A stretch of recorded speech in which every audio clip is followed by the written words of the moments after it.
Bonjour à tous, j'espère que vous allez bien, vous êtes sur But Football Club et c'est parti pour une toute nouvelle revue de presse. Et aujourd'hui c'est le LOSC qui fait la une de l'équipe car le club a repris l'entraînement hier, tout le monde attendait Marcelo Bielsa, mais il était absent, personne ne sait ce qu'il va se passer avec lui, quand on sait que le club est toujours sous le coup de sanctions de la DNCG. Mais malgré ces incertitudes, le club continue à être actif sur le marché des transferts et un transfert devrait être officialisé aujourd'hui, c'est celui de Nicolas Pepe, un transfert record pour Angers comme le dit le Courrier de l'Ouest, avec un coût de 12 millions d'euros. France Football parle lui de Claudio Ranieri, le gros coup du FC Nantes, avec notamment son fonctionnement, le risque financier pris par Kita, et une question, peut-il faire comme avec Leicester? Mais il y a d'autres informations intéressantes dans le magazine. Tout d'abord, le LOSC serait sur le latéral gauche Ferland Mendy. Leonardo Jardim a failli accepter l'offre du Beijing Guoan, club chinois, qui lui proposait 12 millions d'euros par an. Et avant Claudio Ranieri, le FC Nantes a été tenté par Gabriel Heinze. On parle également mercato du côté de Saint-Etienne, avec le journal Le Progrès, qui affirme que Romain Amouma est sur le départ. Aucune recrue pour l'instant à Marseille,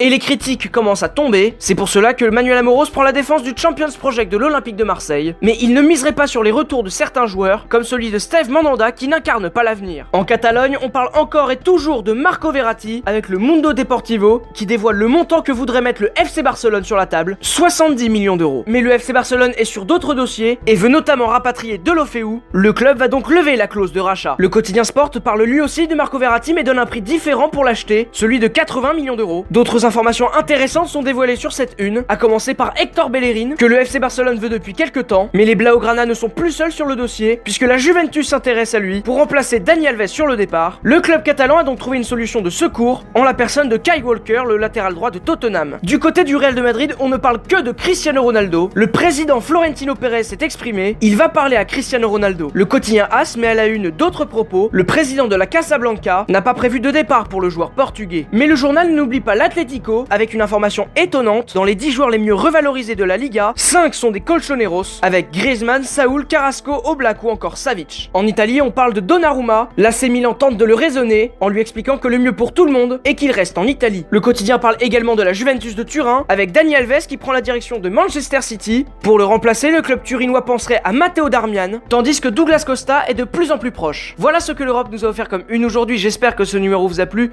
et à demain pour une toute nouvelle revue de presse par But Football Club.